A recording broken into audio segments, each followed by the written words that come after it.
मैं मनोज कुमार, आपका एसएसटी का टीचर, और इस समय सेकंड सेमेस्टर डीएलएड 2018 के लिए आपकी क्लास लेके उपस्थित हुआ हूँ।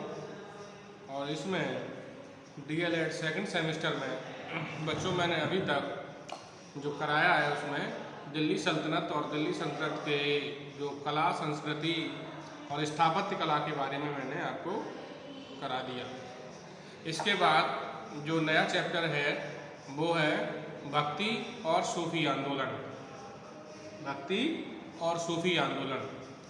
बच्चों, मैं आपको बताना चाहूँगा कि सूफी या भक्ति आंदोलन की शुरुआत क्यों हुई या इनके उदय होने के क्या कारण थे।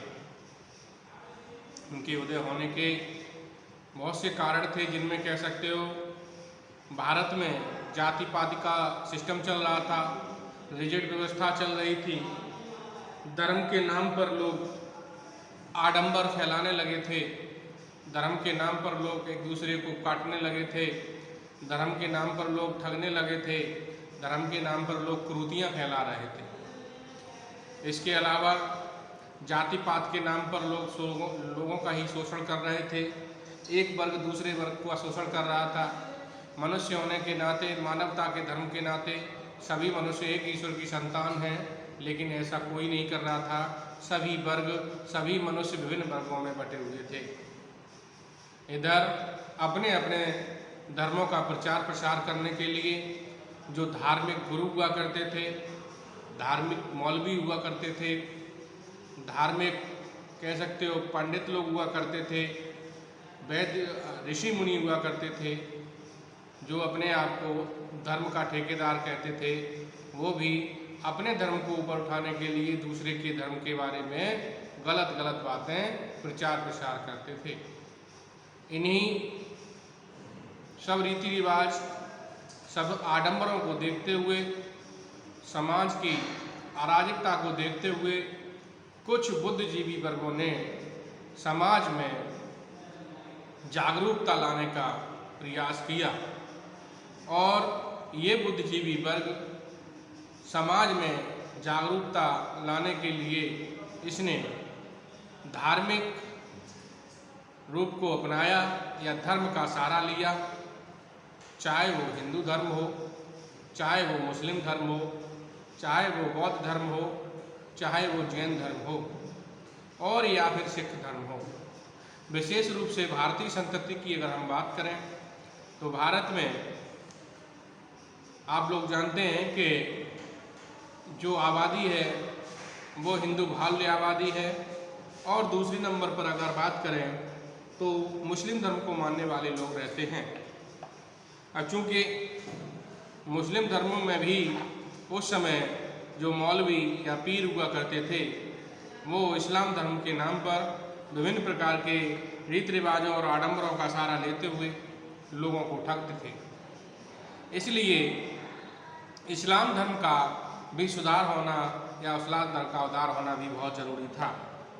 और इसी इस्लाम धर्म के सुधार के लिए कुछ बुद्धिजीवी वर्गों ने, कुछ बुद्धिजीवी व्यक्तियों ने प्रयास किया और इन्होंने सूफीवाद का सहारा लिया। सूफीवाद क्या है? सूफी शब्द का अर्थ अगर बात करें तो सूफी शब्द के विषय में विद्वानों को में अत्यधिक मतभेद है। कुछ लोगों का मानना है कि सूफी शब्द मदीना मस्जिद के सामने जो लोग एक चबूतरा बना हुआ था, मदीना मस्जिद के सामने एक चबूतरा पर बैठकर कुछ लोग ईश्वर का ध्यान लगाते थे।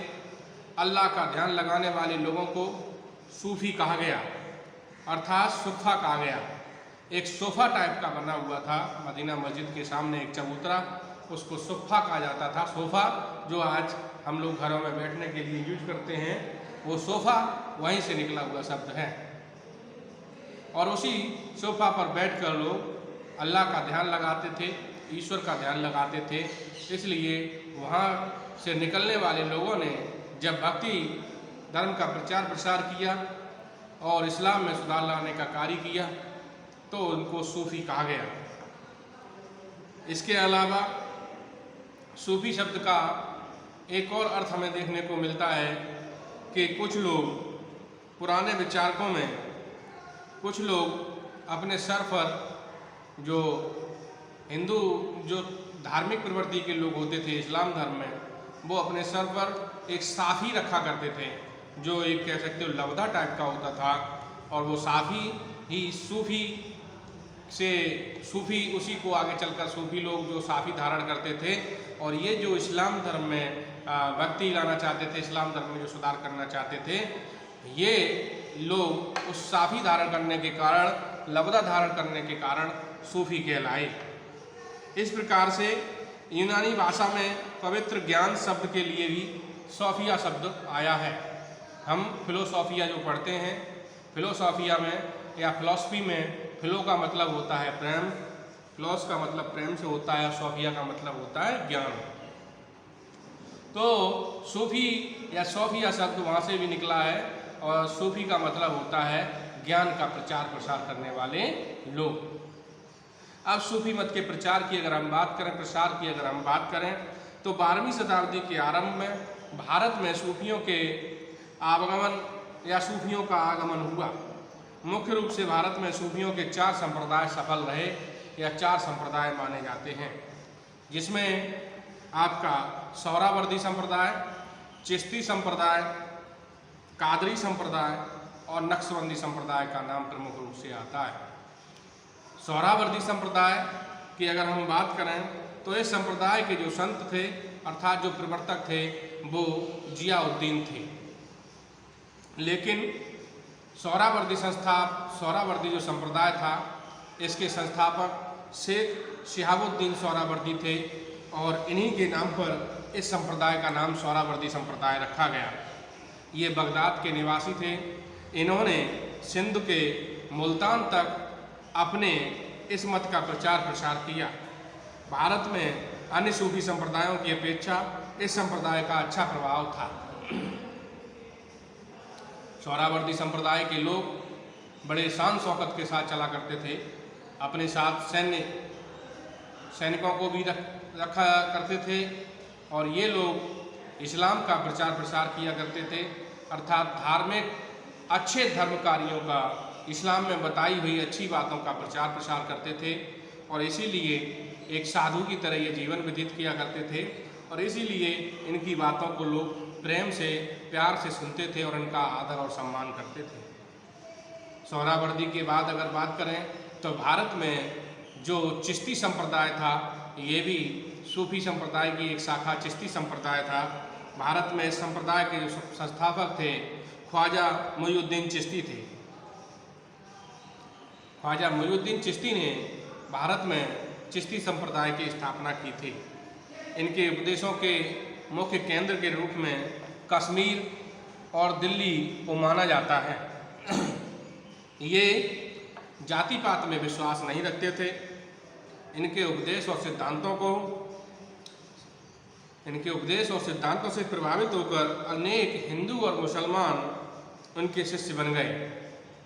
इस संप्रदाय के संतों में ख्वाजा बख्तियार काकी, बाबा फरीद, गजे शकर, निज़ामुद्दीन औलिया और अमीर खुसरो जैसे विद्वान आते हैं।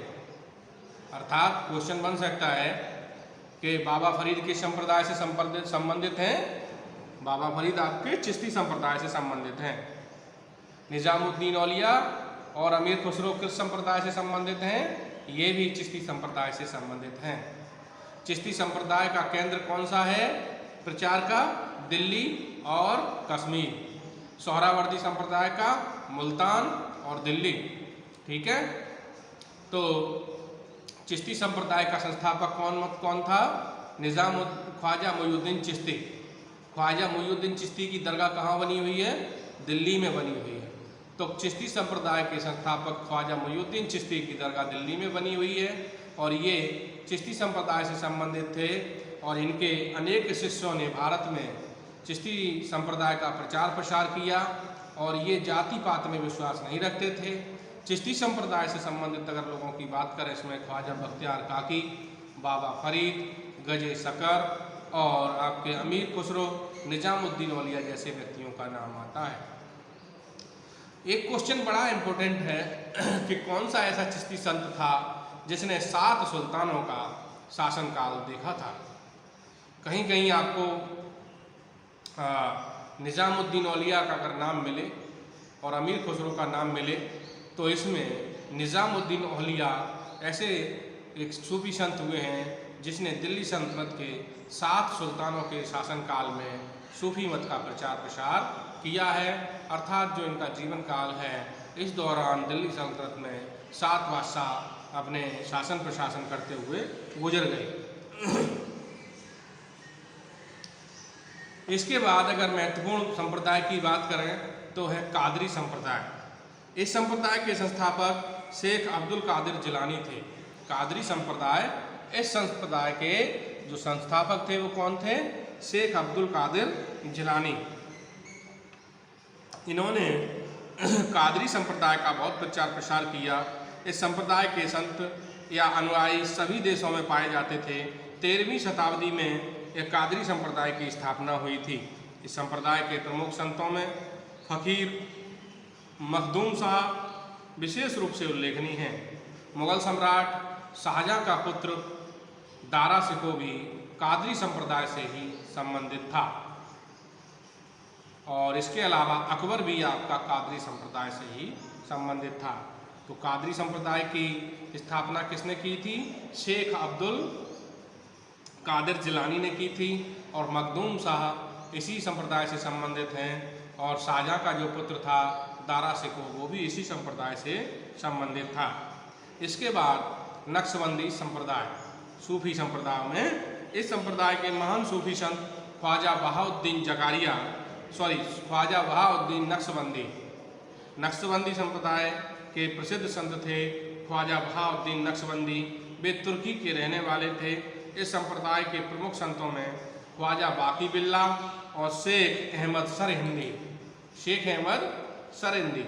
नक्शबंदी संप्रदाय चिश्ती व सूफी मत का ही एक संप्रदाय था, लेकिन ये थोड़ा सा कट्टर संप्रदाय माना जाता था। यह इस्लाम की जितनी भी रिजिड बातें हैं या कट्टरता वाली बातें हैं उनका फॉलोअर था और इसीलिए सूफी संप्रदाय में अगर बात की जाए तो सबसे ज़्यादा कट्टरवादी संप्रदाय कौन सा था? नक्शबंदी संप्रदाय था। इस संप्रदाय के प्रमुख अगर व्यक्तियों में बात की जाए ख्वाजा बाकी बिल्ला, शेख अहमद सरहिंदी इस संप्रदाय से संबंधित थे। ये जो औरंगजेब था ये भी आपका नक्शबंदी संप्रदाय से ही संबंधित व्यक्ति था। तो मैंने आपको सूफी संप्रदाय के कुछ व्यक्तियों के बारे में बताया। अब सूफी संप्रदाय के प्रमुख सिद्धांत या शिक्षाएं क्या थीं ये हम आपको बताना चाहते हैं। तो सूफी एक ईश्वर में विश्वास रखते थे। ईश्वर शाश्वत निर्गुण निराकार सत्य है, सब कुछ ईश्वर ने उत्पन्न किया है, सभी में उसका प्रकाश विद्यमान है। सूफी संप्रदाय के जो प्रचार करने वाले व्यक्ति थे या इस्लाम की जो विचारधारा थी उनका मानना ये था कि ईश्वर अर्थात अल्लाह सर्वश्रेष्ठ है। अल्लाह ने सारी संपत्ति कह सकते हो सारी सृष्टि का निर्माण किया है। प्रत्येक जीव निर्जीव प्रत्येक वस्तु अल्लाह के द्वारा बनाई गई है और अल्लाह जो है उसका कोई रूप नहीं है, वो निराकार है, सर्व विद्यमान है और सर्व जगह स्थित है। इसलिए अल्लाह के अलावा किसी और के सिद्धांतों को मानना, किसी और के आगे सजदा करना गलत बात है और अल्लाह ने ऐसा कोई भी सिद्धांत या विचारधारा नहीं बनाई है जिससे एक व्यक्ति दूसरे व्यक्ति का शोषण करे या एक व्यक्ति एक धर्म दूसरे धर्म का अपमान करे। इसके अलावा समस्त सृष्टि का निर्माण निराकार ईश्वर ने किया है। जो भी सृष्टि आपको दिखाई देती है, पहाड़, नदी, झरना, तारे, सितारे, आकाश, बादल, वायु, पृथ्वी, जल, थल, नीर, सब का निर्माण ईश्वर के द्वारा अर्थात अल्लाह के द्वारा किया गया है।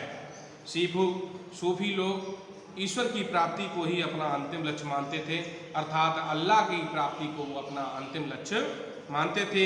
ईश्वर की प्राप्ति के लिए वो भक्ति किया करते थे और भक्ति साधना ही रहस्यवादी साधना थी। वो जो भक्ति किया करते थे वो एक रहस्यमयी साधना, मतलब ना ही किसी मूर्ति की पूजा करना, ना किसी मंदिर मंदिर में जाना, और ना ही विशेष रूप से कोई चीज़ों का उपहार लेना। एक सामान्य साधु की भांति जीवन व्यतीत करना, निर्धनता का जीवन व्यतीत करना, सराहों में खानकाहों पर निवास करना। इसलिए ईश्वर की प्राप्ति के लिए उन्होंने कुछ नियम बना रखे थे कि ईश्वर की प्राप्ति अर्थात अल्लाह की प्राप्ति निम्न बातों से ही संभव है। कैसे? अल्लाह अगर आपको प्राप्त करना है तो उसके लिए आपको संयम रखना पड़ेगा, धैर्य रखना पड़ेगा। पवित्र जीवन, आपका जो चरित्र है, आपका जो जीवन है, आपका जो चाल चलन है, वो पूर्ण रूप से आपको पवित्र रखना पड़ेगा, अर्थात निस्वार्थ होना पड़ेगा, परोपकारी होना पड़ेगा, निर्धन रहना पड़ेगा, बहुत ज़्यादा संपत्ति इकट्ठा करने की कोई ज़रूरत नहीं है, और तौबा करना पड़ेगा, ईश्वर से डरना पड़ेगा, ईश्वर के विरुद्ध अर्थात कोई जाने अनजाने में आपसे कोई गलती हो गई, अपराध हो गया है तो उसके लिए आपको पश्चाताप या तौबा करना पड़ेगा। खौफ ज़्यादा रहना पड़ेगा। आपको कोई भी गलत कार्य करने के लिए या कोई भी गलत काम करते समय आपको हमेशा इस बात का भय होना चाहिए, इस बात का डर होना चाहिए कि अल्लाह हमको देख रहा है, अल्लाह ही सबका मालिक है, अल्लाह से बड़ा कोई नहीं है, ईश्वर से बड़ा कोई नहीं है। इसलिए अगर हम कोई भी गलत काम करते हैं तो इसके लिए हमें अल्लाह ज़रूर सज़ा देगा, पनिशमेंट देगा, दंड देगा। इसके अलावा शुक्रगुजार होना पड़ेगा।